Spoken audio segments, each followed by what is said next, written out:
Hola, buenas noches con todos. Una vez más en nuestro programa Tu Salud en Casa Ecuador. Quiero empezar como siempre agradeciendo, Rodrigo, a todos nuestros seguidores por los mensajes, los likes y por todas las preguntas que nos vienen haciendo día a día. Hoy estamos con un nuevo segmento, una discusión entre amigos, una discusión científica. Es un tema que nos parece muy importante en el sentido de que es algo que estamos regularmente, Rodrigo, viendo en la consulta, ¿no? El tema de colesterol y triglicéridos. Quiero empezar diciendo obviamente que cuando uno escucha colesterol y triglicéridos, no sé si te pasa en la consulta, ve ya la cara del paciente que nos dice: doctor, tengo mal el colesterol, tengo mal los triglicéridos. Pero es importante decir que el colesterol y los triglicéridos son sustancias que son consideradas grasas, que son buenas en nuestro cuerpo, que sirven y que tienen funciones muy importantes, ¿no? Entre ellas el colesterol es una grasa que permite formar paredes celulares, permite formar otras hormonas, mientras que los triglicéridos son una fuente importante de energía. Entonces, querer tener cero de eso es imposible, ¿no? Es importante hacer una medición de estos exámenes. Y Rodrigo, ahí quisiera preguntarte, ¿qué condiciones una persona debe cumplir a la hora de hacerse esa prueba y a quién vos solicitarías una prueba de colesterol y triglicéridos?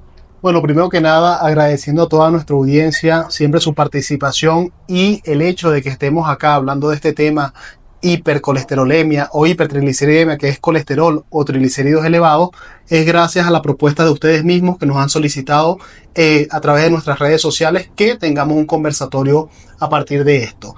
Y es un tema súper frecuente que lo vivimos a diario en nuestras consultas, en los cuales hay cualquier cantidad de interrogantes que responder el día de hoy.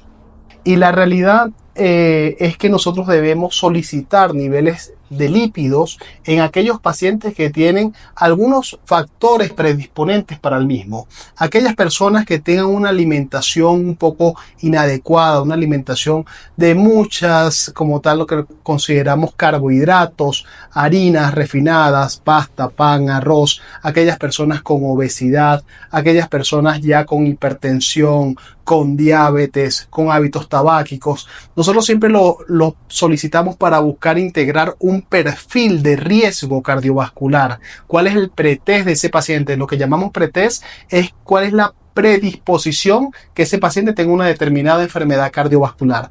Cada vez que un paciente tenga mayor niveles de factores de riesgo cardiovasculares, es más frecuente una posible enfermedad cardiovascular a futuro. Entonces identificamos esos pacientes solicitando estas muestras para indagar qué niveles tiene elevados y así hacernos un juicio clínico de cuál es el riesgo a futuro que tiene este paciente de desarrollar otras enfermedades a partir de estos valores elevados. Y es interesante, Rodrigo, lo que tú nos comentas. Y más adelante vamos, y vos que eres el duro del corazón, vamos a hablar con respecto a esto del riesgo cardiovascular, ¿no? ¿Qué es? Pero quiero también acotar un pequeño detalle. Coincido 100% contigo en el tema de cada vez que uno oye colesterol y triglicéridos, está hablando, escucha esta palabrita de riesgo cardiovascular. Pero también la Sociedad Americana de Medicina Preventiva nos sugiere que, por ejemplo, todo niño debería tener un perfil lipídico. A los 18 años todo hombre o mujer debería tener un perfil lipídico, y ahí hay alguna discusión, pero se habla, por ejemplo, que en los varones, como tienen más riesgo de infartarse, si no tiene ningún tipo de enfermedad alrededor, como tú comentabas, sobrepeso, mala alimentación, mal ejercicio, se podría pensar en hacer un perfil lipídico a los 30 años. Pero si es que en caso de que tenga uno de estos factores de riesgo, habrá que hacer entre los 25 o 30 años. Mientras que en las mujeres, como los estrógenos les protegen un poquito más, se puede hacer si no tiene ningún factor, es decir, si es que se le ve saludable como tal a los 45 años, pero si es que ya hay estos factores de riesgo, se puede hacer entre los 35 y 40. Entonces es importante, una vez más, hemos hablado en todos los programas, individualizar cada paciente. Es decir, cada paciente que entra a nuestra consulta es un mundo completamente diferente. Y de ahí me nace otra pregunta, Rodrigo, y ya me voy a callar yo para que también hagas las preguntas. ¿Todo colesterol es malo? Bueno, la realidad es que no. Nosotros tenemos como tal el colesterol HDL, que es el colesterol bueno, y colesterol LDL, que son lipoproteínas de baja densidad, que son las malas. ¿Por qué? Porque son las que pueden originar lesión a nivel de nuestras arterias. Entonces siempre vamos a medir el colesterol total vamos a medir sus fracciones, que es el colesterol HDL, y el colesterol malo, que es el LDL. Aquí hay unas cosas interesantísimas que han salido últimamente, y la realidad es que nos preguntábamos, según la evidencia científica en este momento, qué es el LDL, el colesterol malo. Nosotros decíamos, bueno, si lo tenemos por debajo de 100, estamos bastante bien. Resulta que las últimas evidencias dicen que para que no cuente como factor de riesgo a enfermedades cardiovasculares, tienes que tener valores iguales o menores de 70. Claro. Entonces, ahora se dice, o a lo mejor cambia esto más adelante, pero se dice que menos es más. O sea, mientras menos tengas el colesterol malo, mejor te va a ir en tu vida futura. Ahora, el colesterol bueno es aquel que vamos estimulando y vamos desarrollando a partir de una buena alimentación, a partir de actividad física constante. Son condiciones que van a permitir que este colesterol como tal lo tengamos en buenos niveles. Generalmente es lo que nos pregunta el paciente: doctor, ¿y este colesterol que tengo aquí, HDL, qué es? No, ese colesterol es el colesterol bueno. Ahí como tal, mientras más alto lo tengamos mejor. El LDL es el que tenemos que cuantificar con exactitud, porque es un colesterol que nos va a predisponer a enfermedades cardiovasculares a futuro. Y ahí Rodrigo, también quisiera hacer una aclaración, ¿no? Y también me dirijo a nuestra audiencia, que son médicos también. Claro. Agradecemos a los colegas que todo el tiempo nos están felicitando y nos dan ideas de cómo ir innovando en nuestro programa, pero para los médicos generales también el mensaje que queremos ir dejando, ciertos tips y mensajes, ¿no? Es que nunca deberíamos pedir el colesterol total sin el HDL y el LDL, claro, ¿no? A veces nos llegan a la consulta un colesterol total, pero no sé cómo está el HDL y el LDL. Y la otra cosa que quisiera que nos aclares es, ¿por qué es malo? O sea, ¿por qué significa que es malo? ¿Qué hacen las arterias y por qué el otro es bueno? O sea, ¿cuál es su función, no? Sí, bueno, básicamente son la génesis de la aterosclerosis.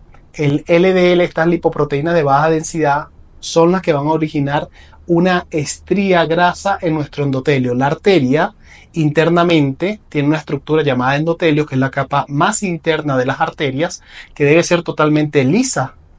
Estas lipoproteínas se invaginan, se infiltran ahí en ese endotelio y van originando una irregularidad. Esta irregularidad se determina como estría grasa. Y es aquí donde algunas células proinflamatorias pueden penetrar la pared arterial, para hacerlo de una forma sencilla, y van generando esa placa aterosclerótica que a futuro va a ir obstruyendo el lumen, el paso de sangre de esa arteria. Y en algún momento puede lesionarse, romperse y formar un trombo dentro de la arteria que va a ocluir ese vaso. Por eso es que es tan importante tener estas lipoproteínas de baja densidad lo más baja posible. En palabras un poco más sencillas, las arterias vienen siendo unas mangueras que tenemos en nuestro cuerpo, ¿no es cierto? Y la ateromatosis o la aterosclerosis viene siendo una grasa que se va pegando en esas mangueras y finalmente lo que hace es cerrarlas, ¿no? Por múltiples razones la cierra, y el momento que se cierra no llega oxígeno a ese órgano que se daña y viene un infarto de cerebro, un infarto de corazón. Es decir, que el colesterol malo lo que hace es aumentar esta grasa, mientras que el colesterol bueno es el que va limpiando esto y ayuda, ¿no es cierto? Es la razón por la cual, como tú decías, mientras más bajo tengo este colesterol malo, menos riesgo de esa grasa, y pues el objetivo sería subir el colesterol bueno. Claro. Es importante como tal siempre a nuestra audiencia darle estos tips que siempre tienen ellos dudas, y una de las preguntas que nos llegaba en nuestro chat era: ¿cuáles eran las consideraciones, Paul, que debemos tener al momento de irnos a realizar nuestros niveles de colesterol y triglicéridos? Esa es una pregunta que siempre nos está dando la vuelta en la consulta, ¿no? Obviamente hay muchos estudios con respecto al tema, pero cuando queremos valorar como tal colesterol y triglicéridos, lo mejor que debemos hacer es estar en ayunas. Eso es lo ideal. No siempre, pero lo ideal es estar en ayunas. Se requiere ayunas de 8 horas por lo menos, es decir, la última comida les suelo decir yo a los pacientes hasta las 10 de la noche, no más, y a las 6 de la mañana ustedes tienen que llegar en ayunas. Y significa ayunas, ni tomar agüita, ni tomarse un cafecito, ni nada. Llegar completamente en ayunas y hacer la extracción de sangre con el objetivo de hacer una medición adecuada de estos lípidos. Generalmente, Rodrigo, cuando, y como tú lo decías, ¿no?, cuando solicitamos el colesterol y los triglicéridos, generalmente estamos solicitando otros exámenes, ¿no? Porque alrededor de colesterol alto y triglicéridos altos, y eso es algo que queremos dejarles claros, la mayoría de veces, y vamos a entrar también un momento en por qué sube esto, ¿no? Pero la mayoría de veces tiene mucho que ver con nuestros hábitos. O sea, los malos hábitos de alimentación, de ejercicio, la genética, generan un sinnúmero de alteraciones metabólicas, diabetes, hipertensión, colesterol, triglicéridos. Entonces comparten eso mismo. Entonces, tenemos que ir a buscar también cómo está el azúcar, cómo está su insulina, cómo está su vitamina D, a ver cómo están las enzimas del hígado, por ejemplo, a ver si hay hígado graso, en todo lo que llamamos un síndrome metabólico. Que es tan frecuente encontrarnos este conglomerado de pruebas que la pudiésemos determinar como proinflamatorias positivas, ¿no? De acuerdo. Es muy frecuente conseguir un paciente con colesterol elevado, con triglicérido elevado, con hígado graso. Es casi van de la mano, ¿no? Ajá. Y diabetes también por ahí, porque exacto. la insulina resistencia siempre van de la mano. Tal cual. Y ahí, Rodrigo, en lo que había medio entrado en el terreno de ello, la primera cosa es, cada vez que yo veo colesterol alto o triglicéridos altos, ¿es solo a malos hábitos? ¿Realmente solo depende de los hábitos o pueden haber otras causas que puedan generar estas alteraciones? Sí, bueno, la alimentación como tal sigue siendo una causa bastante importante dentro del aumento de triglicéridos y colesterol. Una dieta rica en carbohidratos, rica en harinas refinadas, los hidratos de carbono, que son pasta, pan, arroz, siempre son condicionantes a elevar estos niveles. Lo que decimos harinas, ¿no? Harinas, ¿sí? Pasta, pan, arroz, siempre tenemos que como tal tener que conversar con nuestros pacientes. Siempre decimos, mira, prefiere el carbohidrato realmente que viene de la tierra como tal. Realmente siempre, y si vas a consumir, no es que no los puedas consumir, porque siempre vamos a generar una controversia como que el arroz... Me prohibieron. Sí, no, en lo absoluto. Nuestras palabras siempre son, hay que disminuir la ingesta de esto. Siempre hay unas porciones adecuadas que de repente después nos podrás conversar de eso, claro, de esas porciones adecuadas para estas recomendaciones. Pero la realidad es que no, también hay unas condiciones familiares, genéticas, que pueden incrementar estos niveles. Hay familias que en su línea como tal genealógica, abuela, madre, hijos, tienen niveles de colesterol elevados o tienen triglicéridos muy elevados. Y son personas que pueden hacer deporte, pueden alimentarse saludablemente, pueden estar delgados y tienen triglicéridos de 1800. En nuestra práctica clínica diaria los vemos a diario. Entonces son esas familias que te dicen, doctor, ¿por qué si hago todo lo que usted me dice, si me alimento bien, si hago ejercicio, ¿por qué tengo estos niveles de lípidos tan altos? Y la respuesta es que, bueno, tienen la hormona que sintetiza los lípidos, como tal, la tienen sobreestimulada genéticamente, alterada su producción y va a tener estas concentraciones mayores en plasma sanguíneo. Y me traes a mente este rato un paciente que hoy lo vengo viendo, ¿no? Porque justamente llamaba la atención, consulta conmigo porque tiene 30 años, deportista, va al gimnasio, tiene nutricionista, o sea, tiene un índice de masa corporal normal. Le dice, oiga, doctor, me pidieron unos exámenes y tengo los triglicéridos muy altos, ¿no? Entonces, claro, cuando le atendí, la semana pasada cuando le vi, digo, bueno, en su familia hay algo, ¿no? Me dice, no, doctor, no, nadie tiene problemas de colesterol, nadie tiene problemas de los triglicéridos. Bueno, lo primero que le dije, normalmente en las reuniones familiares no hablamos de colesterol y triglicéridos. Digo, trate de averiguar un poco. Y resulta que hoy llegó y tenía 3 primos ya con triglicéridos altos, ¿no? Entonces, se empieza a ver que la base genética sí es importante y, bueno, el test genético sería una opción. Cuando nosotros indagamos en ese grupo familiar, generalmente existe siempre algo. Una tía, el padre, la madre, tengo como tal trigliceridemia elevada ya. Entonces es muy frecuente que familiares cercanos tengan aumento ya de lípidos y de forma genética, ¿no? En esos casos, ahora, aquí hay una pregunta. ¿Actúan igual como tal este grupo en cuanto a perfil de riesgo que el grupo que tiene elevación de triglicéridos y colesterol solo por alimentación? Eso es una pregunta muy importante, Rodrigo, porque ya habíamos incluso hablado en algunos de nuestros programas, ¿no? Que las personas que tienen estos trastornos genéticos, lamentablemente, son personas que tú las ves en un infarto del corazón, jóvenes, ¿no? En el cual dice tiene 19, 20, 30 años y resulta que sale de un cateterismo. Y uno dice, ¿cómo va a tener un cateterismo cardíaco una persona de 20, 25 años, ¿no? Y lamentablemente resulta que tienen estos trastornos de los lípidos genéticos y el fenotipo que se llama, es decir, el denominador común de estos pacientes es que tienen problemas severos, o sea, colesterol muy alto, triglicéridos muy altos. Entonces, claro, eso condiciona a que esta enfermedad de la ateromatosis, ¿no?, evolucione más rápido y viene entendiendo, no es tan así, pero para hacerme entender como una edad mayor, no es como que sus arterias son de 65 años, no alguien de 25 años. Entonces, claro, les condiciona a eventos en gente mucho más joven. Es que estos niveles ya en ellos vienen incluso desde la infancia. Así es. Entonces dice, doctor, desde que yo estaba niño, mi madre, como ella sufría de los triglicéridos y de colesterol, me hago exámenes y he tenido estos niveles de triglicéridos tan elevados. Yo he tenido varios pacientes, ¿sabes? Varios pacientes con hipertrigliceridemia familiar, que son triglicéridos elevados, toda la familia, y como tú dices, los triglicéridos normales hasta 150, generalmente con los reactivos. Ellos tienen 1800, 2000 de triglicéridos, un suelo bastante lipídico, y esos pacientes como tal, el más joven que he tenido es un infarto de 19 años. Sí, nos comentaste. Y Rodrigo, simplemente quiero hacer una pequeña recapitulación hasta lo que estamos ahora, ¿no? Cuando nosotros tenemos problemas de colesterol y triglicéridos, hay una cosa interesante que tú lo dijiste ya y quiero dejar muy claro para las personas que nos ven.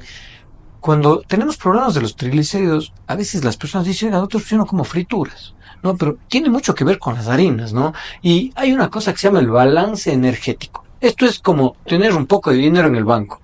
Cada vez que yo voy y deposito $100, si me gasto 50, me sobran $50 en el banco. Y cada mes voy ahorrando 50 y 50 y 50 y resulta que luego de 10 meses tengo $500 ahorrados. Lo mismo es acá. Cuando yo como mucha harina y tengo un balance energético positivo de lo que yo como. ¿Qué es esto el balance energético? Significa que yo puedo ingerir calorías y puedo gastar calorías. ¿Cómo las gasto? Con ejercicio. ¿Cómo las ingiero? Con alimentación. Entonces, cuando yo ese equilibrio lo tengo siempre a favor, cuando me sobran harinas, cuando como demasiado, el cuerpo, lo que hace el cuerpo es sabio. Entonces guarda esa energía para cuando yo vaya a estar en un momento dado de ayuno. ¿Cómo lo guarda? Como triglicéridos. Entonces los triglicéridos están altos porque yo tengo un consumo inadecuado de harinas.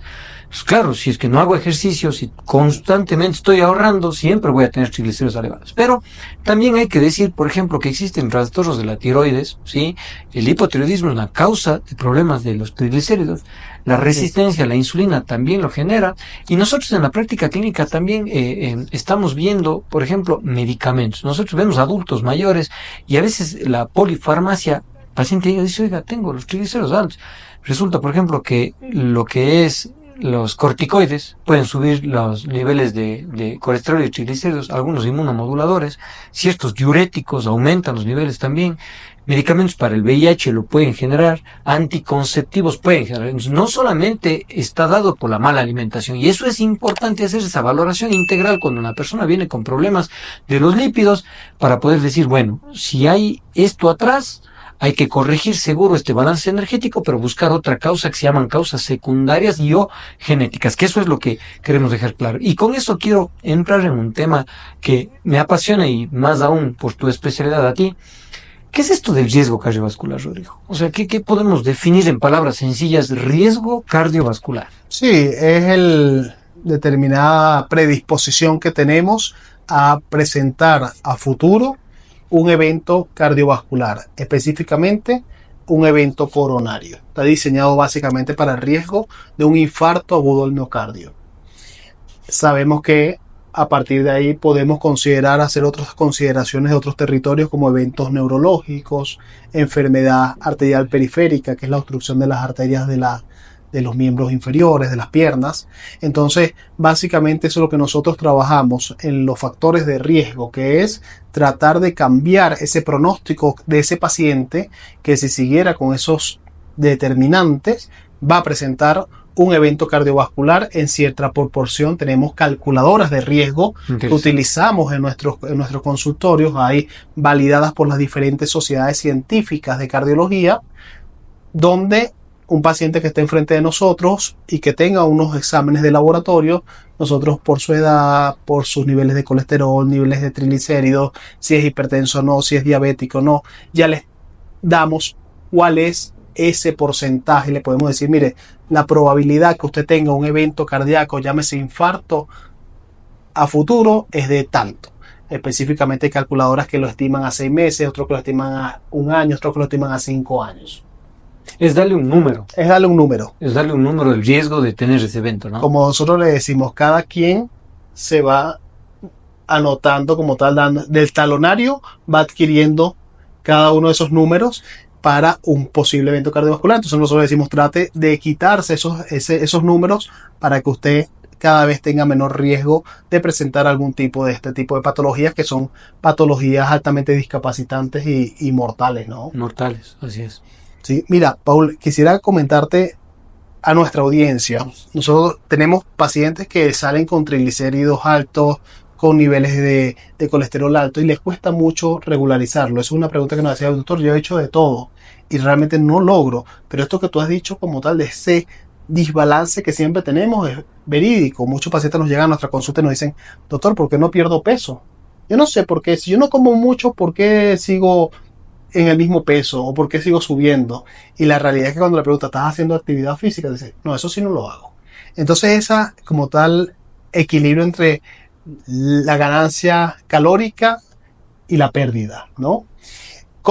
¿Qué recomendaciones les darías a nuestros oyentes que están interesados en saber qué medidas tienen que tomar para disminuir sus niveles de lípidos?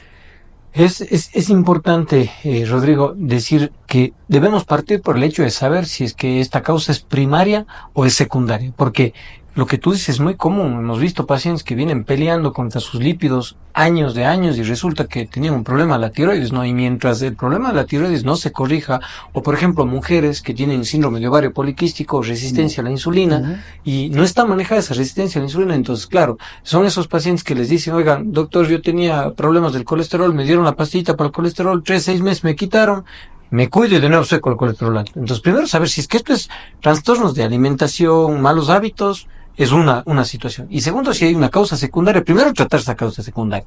Pero sí dejar el mensaje que no todo es igual a pastilla, ¿no? O sea, que existe la intervención no farmacológica en el manejo de ello.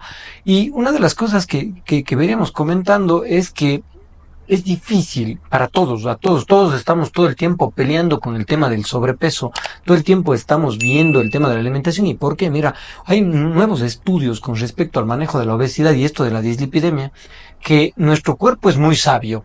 Y nuestro cuerpo es tan sabio que cuando una persona empieza a cuidarse de sus hábitos, empieza a lograr estos balances energéticos negativos, el cuerpo, lamentablemente, el bajar de peso le toma como una agresión. Dice, estoy perdiendo mucho peso.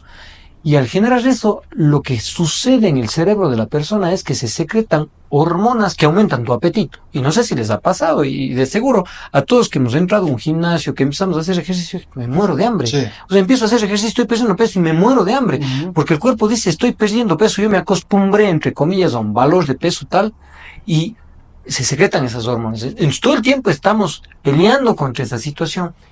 Entonces, el lograr este balance energético significa lo que tú decías. Hay una cosa que a veces los amigos nutriólogos nos dicen, esto no debemos aplicar en pacientes, sino en personas sanas, pero es donde yo quiero llegar, ¿no? A la gente que está en casa. Hay una cosa que se llama el plato saludable. Yo amo el plato saludable porque es simplemente un plato en el cual yo a ese plato les digo a mis pacientes, dividan 3 colores, el verde, el amarillo y el rojo. El verde significa todo lo que son vegetales. La mitad del plato debe ser vegetales. Y la otra mitad le divido en 2 partes. El cuarto que me queda acá debe ser los amarillos, lo que llamamos harinas, arroz, papa, fideo, yuca, plátano, granos. Y el otro cuarto lo que es proteínas. Entonces, ese es el equilibrio del que hablamos, en donde yo logro mantener esas calorías negativas para evitar la hipertrigliceridemia. Lamentablemente, muchos de los pacientes que van a nuestro consultorio me dicen, oiga, doctor, pero si yo como bien. Yo no como salchipapas, ni Coca-Cola, ni gaseosas, ni nada de eso. Digo, ¿pero come como ecuatoriano? Sí, entonces no come bien. Porque lamentablemente siempre tenemos nuestra sopa, y no estoy en contra de nuestra comida ecuatoriana, pero lamentablemente no es saludable. Entonces, yo como la sopa y ya tengo una harina. Y en el segundo, ¿qué hacemos? Arroz con papas. Tengo 3 harinas. Y no sé por qué tengo los triglicéridos altos si yo como sano. Entonces, por ejemplo, dejar las sopas es una opción. Y equilibrar. Nuestro plato tiene que ser más verde poco amarillo y más rojo. Ahora, ¿cómo sé cuánto verde comer? Y hay algunos secretos, yo les digo, sus manos les enseño. Si ustedes hacen así, esta es la cantidad de vegetales que uno debe comer. Si uno hace el puño así, esta es la cantidad de harinas que uno debe comer. Y si uno hace así la palma de la mano, es la cantidad de carnes o rojos que uno debe comer. Entonces, esa es la porción que yo debo tomar. Y de esa manera yo logro mantener mi equilibrio energético. Ahora, si a eso yo le sumo, ¿sí? Si a eso yo le sumo el ejercicio. El ejercicio se recomienda hacer un ejercicio aeróbico, ¿no es cierto? Unos 150 minutos a la semana de un ejercicio moderado y 300 de ejercicio intenso. A veces cometemos ese error, le decimos al paciente, sí, vaya a hacer ejercicio moderado. ¿Pero qué es ejercicio moderado? Entonces, hay una cosa que se llaman METs, que son los equivalentes metabólicos de consumo de oxígeno del corazón, pero en teoría, hemos hecho algunos cálculos ahí. Una persona en general adulta que logre 2,5 kilómetros, ¿sí?, de una caminata en 30 minutos, está haciendo un equivalente de 4 metros, que viene siendo este ejercicio intermedio. Entonces, de ahí para arriba, hagamos todo lo que sea. Entonces, el hecho de movernos, empezar a hacer ejercicio programado, hablar con los deportólogos, vean el video que tenemos con el deportólogo, ¿no? Que pudimos verlo. Entonces, es interesante, ¿no? Pero hay que salir primero de la comodidad del sedentarismo. Y una vez que nos empezamos a mover, el hacer ejercicio significa gastar calorías. Y el equilibrar la alimentación, como les he comentado, significa ahorrar menos calorías. En conclusión, pierdo calorías. Y eso va a verse reflejado en una reducción de colesterol y en una reducción de triglicéridos, al punto, Rodrigo, que te quiero decir que muchos de los pacientes que llegan a la consulta a pedir la pastilla para reducción de triglicéridos o de colesterol, la verdad es que no les damos, porque simplemente es cuestión de modificar los hábitos. Claro. Y de esa manera se han logrado 3-6 meses después, con la pastilla de alimentación y con la pastilla de ejercicio, controlar. ¿Sí? Y de ahí va a decantar mi pregunta. ¿A qué pacientes sí les considerarías tú dar fármacos? Y ahí entra una discusión que suele ser discusión científica del mundo, ¿no? Cuando ya doy fármacos, ¿qué priorizo? ¿Lípidos tipo colesterol o lípidos tipo triglicéridos? ¿Qué pastillas tengo? ¿Qué opciones tengo?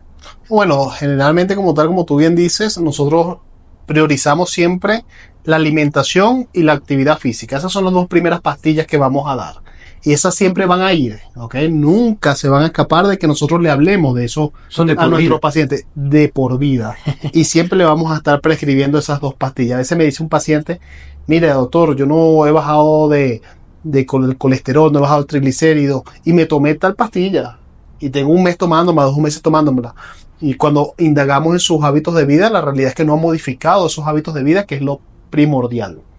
A partir de ahí nosotros hacemos como tal ya el análisis de qué pacientes ameritan o no ameritan un hipolipemiante, ¿okay? Ya sea para bajar el colesterol o disminuir el triglicérido. Nosotros siempre consideramos como tal los niveles de colesterol y triglicéridos. Si van a necesitar como tal esta indicación, van a ser aquellos pacientes, en el caso del colesterol, que tengan niveles de LDL muy elevados. Aquellos pacientes que pase de 130 los niveles de LDL, se recomienda considerarlos. Aquellos pacientes que pasan de 170, ya es una indicación formal indicarlos. Nosotros son pacientes que tienen esa predisposición. Aquellos pacientes que en triglicéridos hay diferentes lineamientos, ¿no? Escuelas. Así es. Aquellos pacientes que los triglicéridos se encuentran por encima de 300, ya es una indicación formal ayudar al paciente con una prescripción para disminuir estos niveles de lípidos. Puede ser que varíe entre una escuela y otra algunos valores, pero en líneas generales eso es lo que se establece. Entonces, básicamente nosotros lo que vamos a considerar son los niveles. Si nosotros pudiésemos regular a esto sin ningún tipo de medicamento, mejor sería, pero hay algunas veces que sí nos encontramos esos pacientes que ameritan darle tratamiento hipolipemiante. Y tenemos cualquier cantidad, que bueno, eso sería tema de conversación para otra charla, pero tenemos cualquier cantidad de hipolipemiantes ahorita en el mercado. Rodrigo, y justamente ya para ir cerrando, cuando hablamos de tratamiento, sobre todo el colesterol, ¿no? Siempre a la cabeza, creo que de las personas que estamos en esto, viene el riesgo cardiovascular, lo que tú comentabas, ¿no? O sea, le calculo el riesgo y con eso puedo definir si es que va o no va a terapia farmacológica también, ¿no? Claro. Pero algo que sí veo mucho en la consulta y dirigido también a nuestros queridos colegas de atención primaria en salud, y es preguntarte sobre la prevención secundaria, ¿no? Aquel paciente que ya tiene un evento, es decir, un infarto cerebral, un infarto de corazón, Y voy a suponer el ejemplo que tú decías, que yo ya tengo un LDL de 70. ¿Considerarías en algún momento quitarle ese hipolipomiante? Mira, esa es una pregunta muy interesante, ¿no? Porque ese es otro contexto, otro grupo de pacientes. Y esos son pacientes, como bien lo llamas, prevención secundaria. ¿Qué quiere decir prevención secundaria? Que ya tuvieron un evento cardíaco. Lo que estábamos hablando antes son aquellos pacientes que nunca han tenido un evento cardíaco, solamente tienen triglicéridos y colesterol elevado. Este paciente de prevención secundaria que ya ha tenido un evento cardíaco son pacientes que tienen indicación formal de tener prescrito un hipolipemiante de por vida.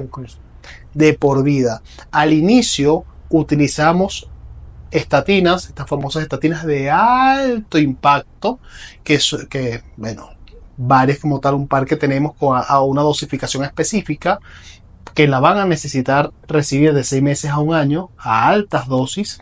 Son estatinas como tal, potentes, De alta de intensidad. alta intensidad, y las prescribimos generalmente por todo el año después de un evento cardíaco, pero después que el paciente pasa ese año siempre se queda a dosis más bajas de estas mismas estatinas de alta acción, de alta potencia. La realidad es que nosotros, eso me lo dice mucho un paciente postinfarto, dice: doctor, ¿por qué si ya tengo mis niveles de colesterol normal, mis niveles de triglicérido normal, usted me sigue indicando la estatina? Se fijan solo en el valor. Claro, y nosotros le decimos, bueno, es que estos medicamentos no se los estamos indicando no solo porque tienen este beneficio de bajar el colesterol y triglicérido, sino que estos medicamentos se le han conseguido una serie de efectos beneficiosos hacia la vasculatura arterial, que son efectos pleiotrópicos, así se determinan, que son un sinfín, pasan de 15 beneficios que estos medicamentos proporcionan como prevención, protección y mejora de la vasculatura arterial. Entonces yo le digo, no solo se lo estoy mandando para esto, sino que le está trayendo un beneficio, una protección a sus arterias ya demostrada de forma significativa. Y eso, Rodrigo, justamente me trae a mi mente, ¿no? Lo que yo veo también mucha atención primaria, ¿no? Es aquel paciente que no llega con infarto, ni nació con estos factores de riesgo cardiovascular. Y lo que siempre les dejo en el mensaje final de la consulta es que el 90%, creo yo, del tratamiento depende del paciente. Porque uno le educa, le enseña cómo hacer ejercicio, cómo alimentarse, cómo cambiar sus hábitos, pero nada más, uno le da eso en el papel, pero el 10% es lo mío, lo que yo hago, enseñarle, pero el 90% es de cumplir de ellos. Y justamente les dejo el mensaje, ¿no? El médico, al menos siempre lo estamos viendo así, no nos vamos a castigar, ¿no? Uno no estudió para poner pastillas a las personas, sino mientras menos pastillas podemos ponerles es mejor. Claro. Pero ahí viene el momento en el cual yo tengo la oportunidad de cambiar mi vida y evitar a llegar a un evento como los que tú regularmente estás viendo. Y en ese caso, si la persona está tomando 4, 5, 8, dependiendo los daños que el infarto pueda generar, ya no le podemos quitar las pastillas, mientras que en otros casos tenemos el lujo de poder decir: oiga, le voy a dar esta estatina unos 6 meses, cambie los hábitos, bajo de peso, el LDL ya está muy bajo, usted es joven, puedo pensar en quitar el medicamento porque no ha tenido todavía un evento. En el otro caso, de por vida va a tener que utilizar un montón de medicamentos, y eso, conforme las secuelas de ello vayan apareciendo, puede hasta empeorar su calidad de vida, ¿no? Total. Es que la prevención siempre va a marcar como tal nuestra vida futuro. Muchas personas me dicen: no, pero es que llevar un estilo de vida saludable es costoso, porque tengo que pagar gimnasio, porque tengo que alimentarme saludablemente, tengo que comprar que si pescado, ese tipo de cosas. Y la realidad es que eso es un mito, es una inversión en tu salud. Y en la realidad, y lo digo un mito, porque si tienes una enfermedad cardiovascular después vas a gastar mucho más, multiplicado por 100. Seguro, así es. Multiplicado por 100. Entonces, mira, hazlo hoy, no dejes para mañana lo que puedes hacer hoy. Aliméntate saludablemente. Paul hizo una descripción del plato saludable, pero magnífica.